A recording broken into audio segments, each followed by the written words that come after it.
we introduced that legislation. It was sponsored by one of our members of the House who is a brand new elected representative, and it passed unanimously in both the House and Senate.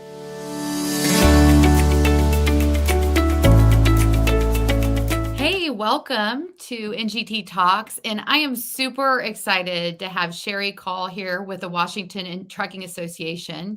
Sheri and I have been working together for several years, and we align really well on our missions. And she is busy getting a lot of things done in the state of Washington on behalf of trucking and the supply chain. Sheri, welcome to NGT Talks. Thank you so much, Lindsay. Thanks for having me. Happy to be here. Good, and we didn't even plan it, but we matched today, so it was just meant to be, right?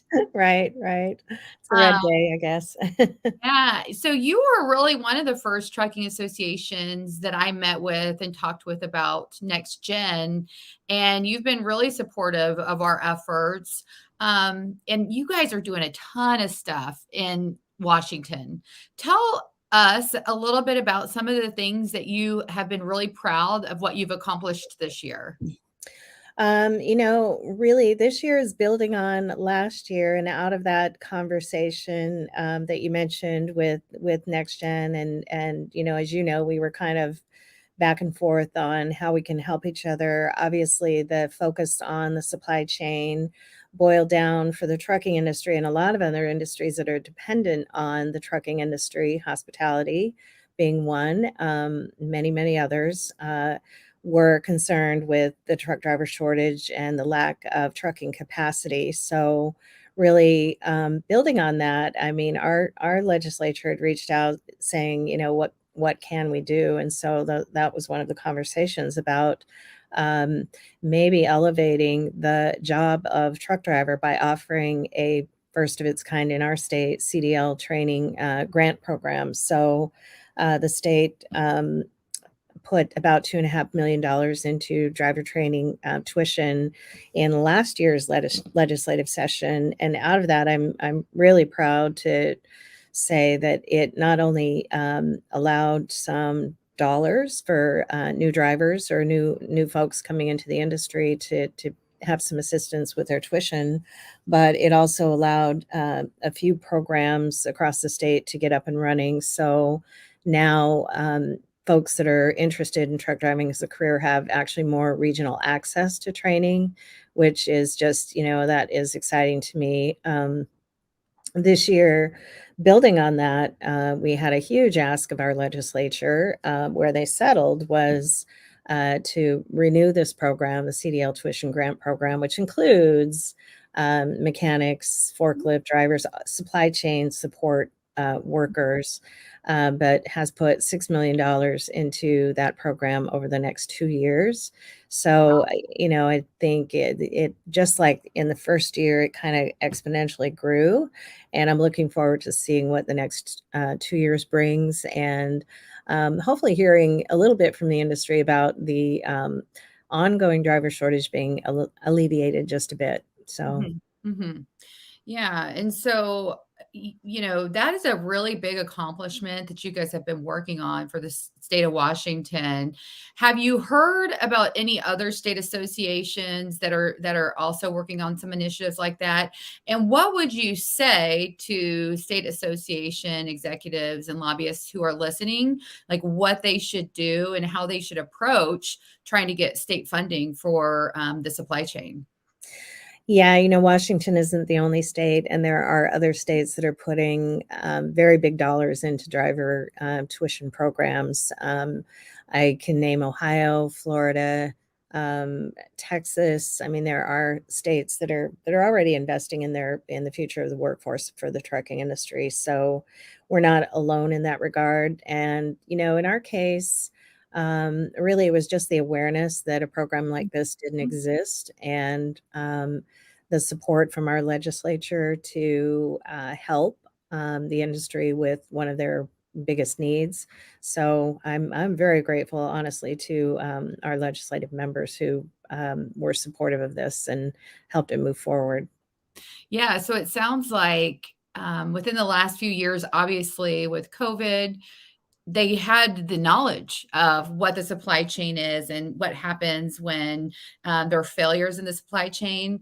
And then going in there and educating, hey, look, this is something that you could do and put funding towards to help all aspects of the supply chain.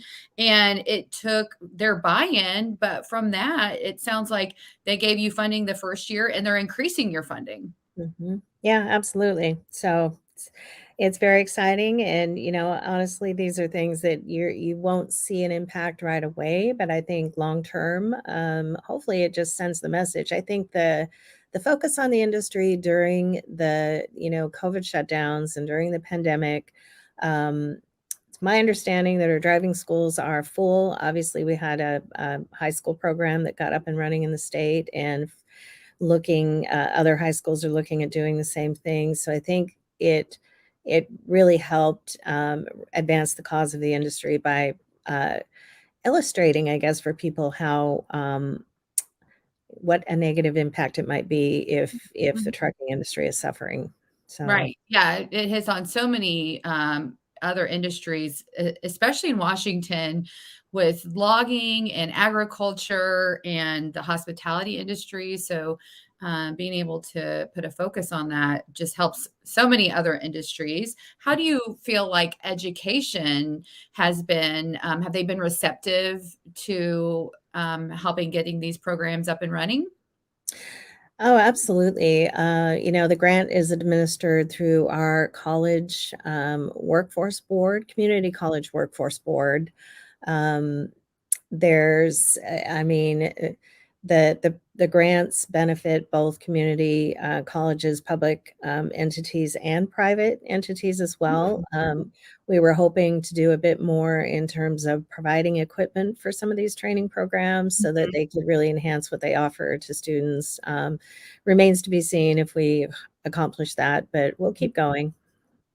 Yeah, so a lot of it is funding towards the actual, certification, not necessarily towards the equipment that the colleges use for the training. Right, right. Okay. Okay. Well, that is great, and a big congratulations. And I know Cannell High School, which you kind of touched on, has the state's first high school trucking program. And we've been getting calls from other schools in the state of Washington. One most recently of a gentleman who has been in trucking for many years. He's about ready to retire.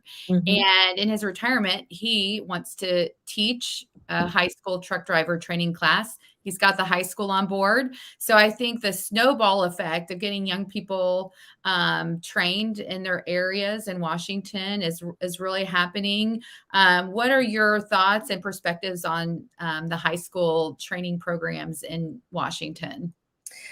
Well, this is what honestly I really love about Next Gen Trucker, that your association is just the fact that it is bringing these programs to high school level where students can spend a semester or an entire year learning about the industry, learning all kinds of things surrounding the industry, as they're making decisions as to whether it's something they want to go into. And Connell High School that you mentioned, they had one driver who, when he entered the program, was 18 years old, and when he graduated from high school, had his CDL.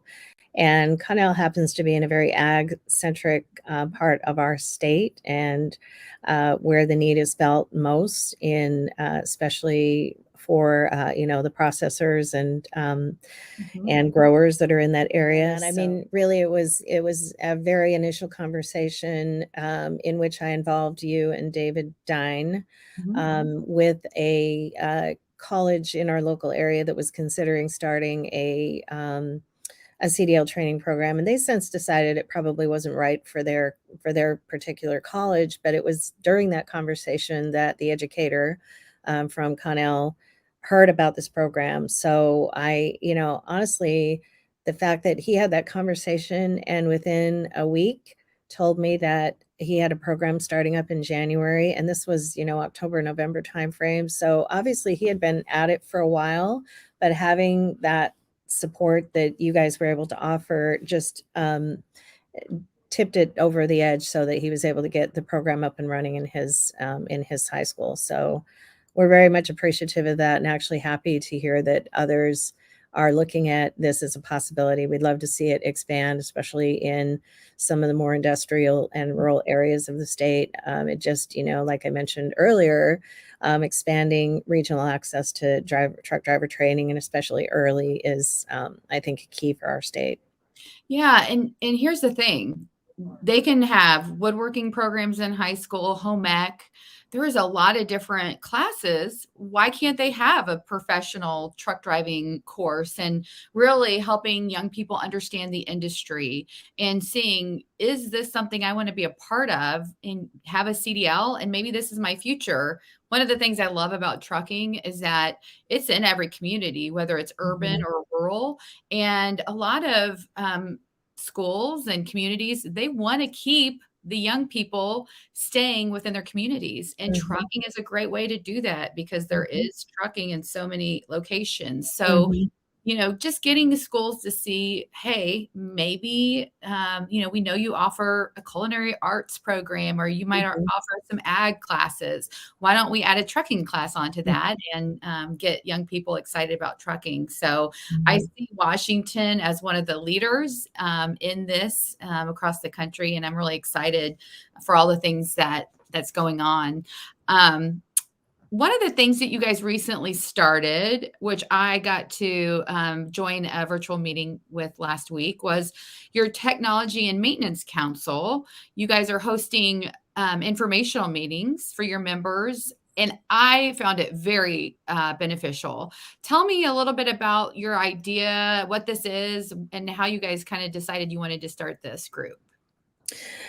Well, yeah, it was kind of really born out of, I mean, obviously everything we do is our initiative is to how can we better serve our members, and really as the demand for freight started to decline, the need for technicians, mechanics started to ramp up. I started to hear more from my members about it's not so much drivers we need right now, it's service. I mean, as our Mhm. trucks are being parked and not productive, it's time for us to take advantage of fleet maintenance. But there was a lack of resources in that regard. So we had already kind of toyed around with the idea of starting a technology and maintenance council. We've toyed around with it for many years in the past, but we decided to just take a put a toe in approach by having a monthly virtual session.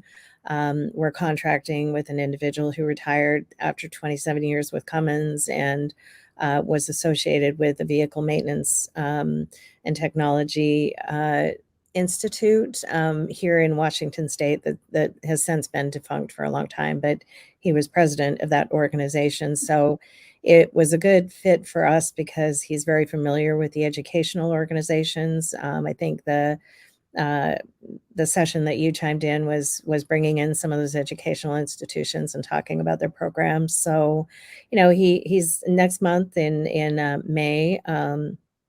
He's talking to a gentleman who's retired or was with the Volvo Corporation, who has a truck conversion from a internal combustion engine to a fully electric truck. And this is something, as our industry is looking at its ability to decarbonize and all its options. One of the things that we want to bring to our members to uh, keep it in the forefront that options are emerging, and this is one potential option, and so we're looking forward to that presentation as well. Yeah. So, what exactly is decarbonization? Well, we're in Washington State. We're on the West Coast. We have California to the south of us and Oregon as well. Our states, years ago, governors signed a pact, including the BC Premier of BC, to I mean, basically take an aggressive stance on carbon reduction in the West Coast, and it was, really due to a lack of action on the part of the federal government. And so Um, ultimately, we've fought against these policies. They're very costly and regressive for not just the industry, but for consumers. But here we are. So our state has not only in the energy sector, but in the transportation sector, a goal to become carbon neutral by 2050. And unfortunately, the focus in our state is very much on medium and heavy duty sources of carbon emissions. And we've just wrapped up our legislative session where our members have supported efforts to create incentives for this transition. I mean, we're talking over the next 20, 30 years, so it's not an immediate thing, but there are incentives in place as options become available for companies to consider adding some zero emission vehicles to their fleet. So decarbonization, just unfortunately, it's part of our vocabulary here, and it's going to be a part of our future as well.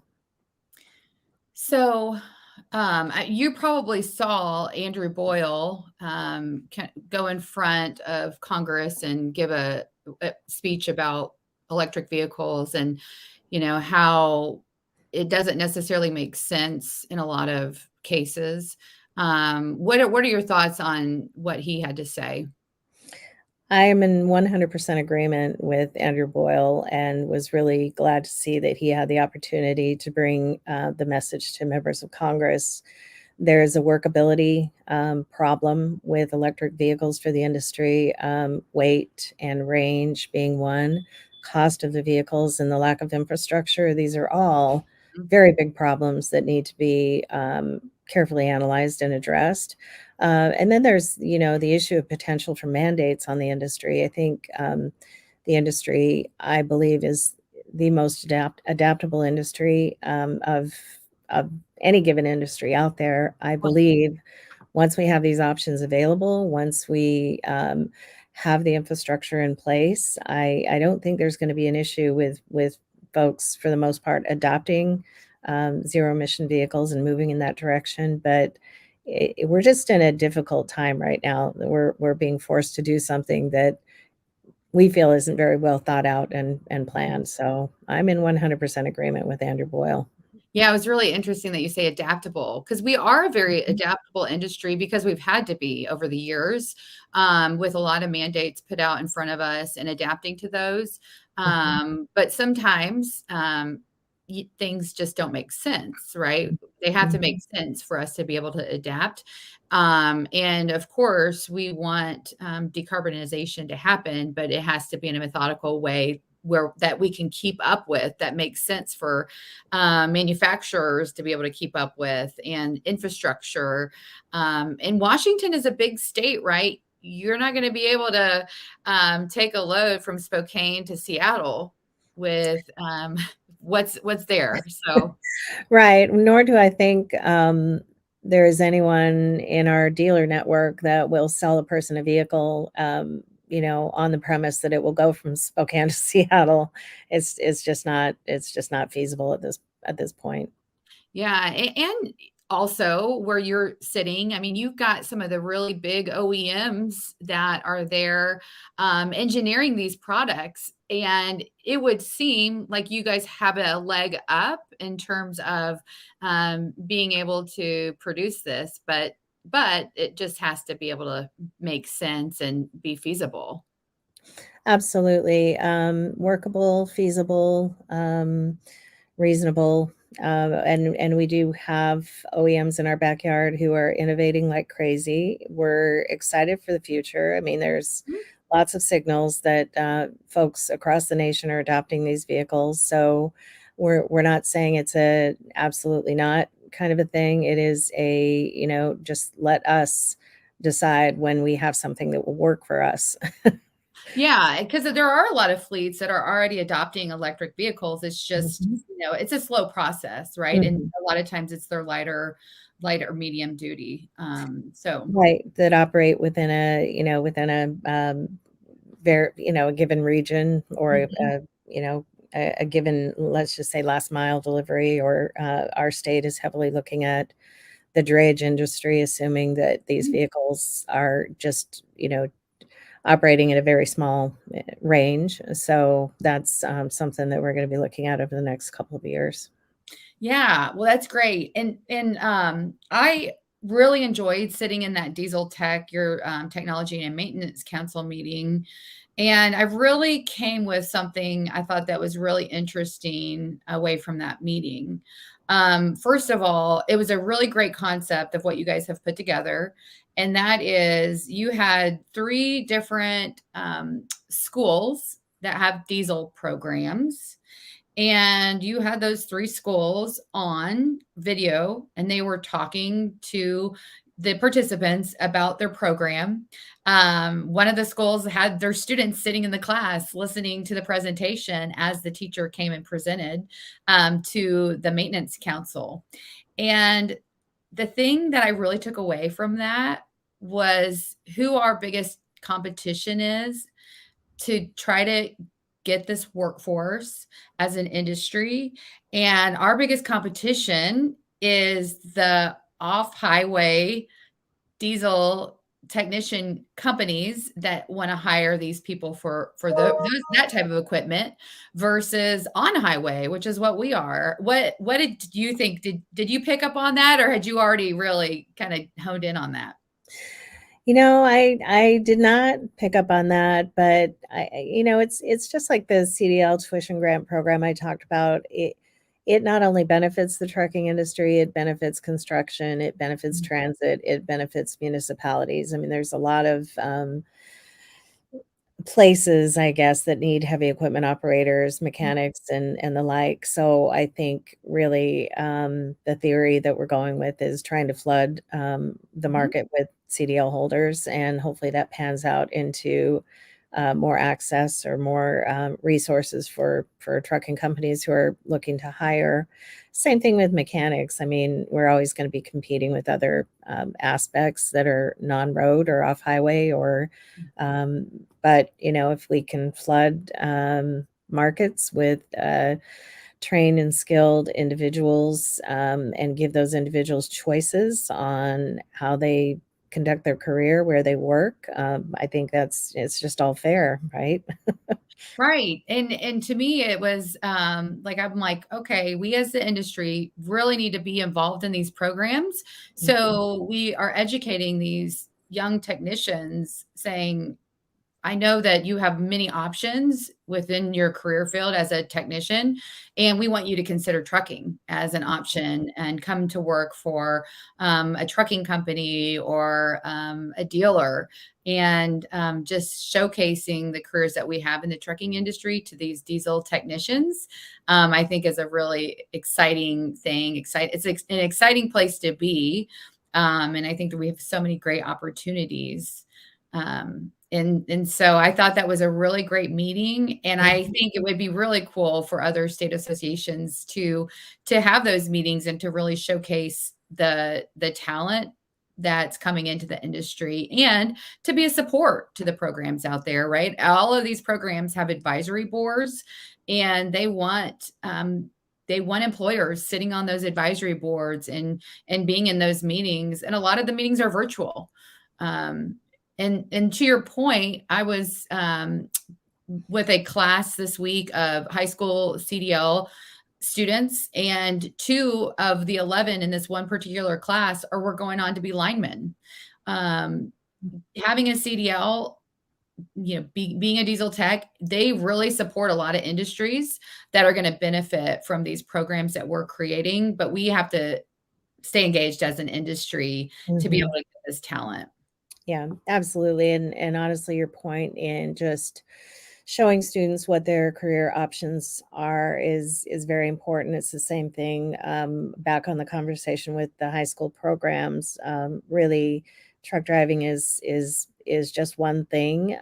Hopefully, by time they see the regulatory environment and the structure that we work within, they might see that there are many, many other opportunities within the trucking industry, and hopefully, it just leads some inspiration, I guess, to think, this is the career path that I want to pursue, and it might start out in trucking, or it might, end up in trucking at some point. So, Yeah. So tell us anything else exciting going on in the state of Washington for the rest of the year.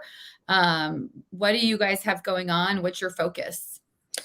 Gosh, you know, I one thing I wanted to mention, I mean, it's a simple little bill, but this was a WTA initiative that really was driven by our safety director, Abigail Potter, Mhm. who noticed in the driver curriculum, and I'm talking novice driver, brand new drivers, 16-year-old getting their license, that there is Mhm. no requirement to teach new students or new drivers about some of the aspects around operating a vehicle, sharing the road with heavy trucks and buses. So we looked at that. I mean, our statute had requirements to learn to operate around motorcycles and pedestrians and various other things, but nothing about operating around heavy trucks and buses. So we introduced that legislation. It was sponsored by one of our members of the House, who is a brand new elected representative, and it passed unanimously in both the House and Senate. So we're calling it our Share the Road bill, but we can look forward to hopefully long-term impacts on for safety on our roads. Great. Do you guys have a plan? Have you thought about a plan and how you're going to go out and teach Share the Road to the 16-year-olds? Yeah, well, it will be required of our novice driver training programs to include the curriculum. So, yeah, I mean, we're just talking about it everywhere we can because you know I know that truck drivers out there on the road, they get I mean, many of them are frustrated with four-wheel vehicles because they don't really understand some of the, you know, unique characteristics about a heavy truck and operating around a heavy truck. So just like to send that message out there for truck drivers that we hear you. And we hope to at least add some improvement down the road. Who knows?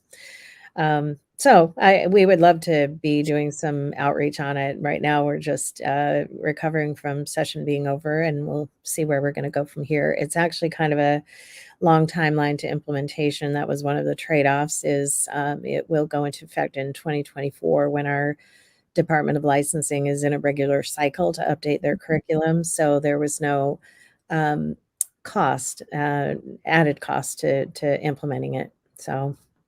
That's great. So it's just a little bit of curriculum that the driver's ed teacher will go in and teach. Mhm. That is great. Good job, Abigail. Like, Right? way to see that and go after it. Yeah, absolutely. Yeah, I it made your wonder. head spin, honestly, a quickness in which we got it done. Yeah, So, well, because if you put that out in front of legislators, it makes sense. Of course, mhm, they want their, constituents to be safe, and this is mhm. a great way to help them be safe. Do you know of other states that don't have this or that do have this type of training?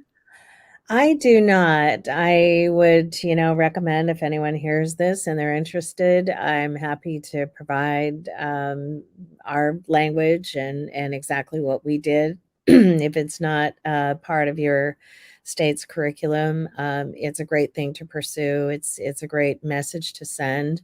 You know, again about safety and the fact that we're trying to do our part to improve safety on the roads. Yes, that is awesome. You're teaching me all these great things. I already knew you were doing a lot of great things, but I'm learning even more today. So Great. congrats on all of the things that you've been doing. In terms of, where you've come from and where you plan to go as an association and you as a person, I mean, how did you even get into trucking and what do you hope to see as you lead your association to be your future?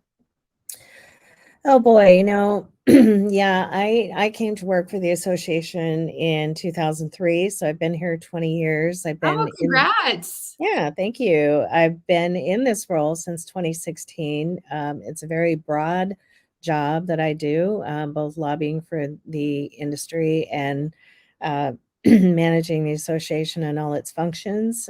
You know, I think anyone in my position, we just want to leave our associations better than we found them. Honestly, our association was in great shape, but there were some cleanup to do in the way we were interacting with our board. And I think things have steadily improved. And I just hope to continue upon that improvement. One of my initiatives here, right at the time that my predecessor retired, our legislature flipped to all trifecta Democrat, both House and Senate and the governor's office. And I noticed in the first couple of years, it was very hard for us to build a proactive, positive agenda in terms of our advocacy work. And so I have tried over the years to do that. And we've had great success in many of the things that we've just talked about: the CDL tuition grant program, the Share the Road bill, us supporting other safety legislation for other industries that really exhibit the values of this industry. And I just hope to continue that legacy, and one day someone will have me as a predecessor, and I hope they look back on it positively. Yeah, that's a great. Well, you have a really great story, Sheri, and I see a lot of great things in your future for your association and for your state. And thank you for all you do and your tireless work that you've been doing on behalf of the industry. And we look forward to partnering in the future. And I just thank you for being on the call today. Thank you so much, Lindsay, and likewise. I appreciate you guys. I think this is a great concept you have going, and I really do look forward to the future partnership with you all.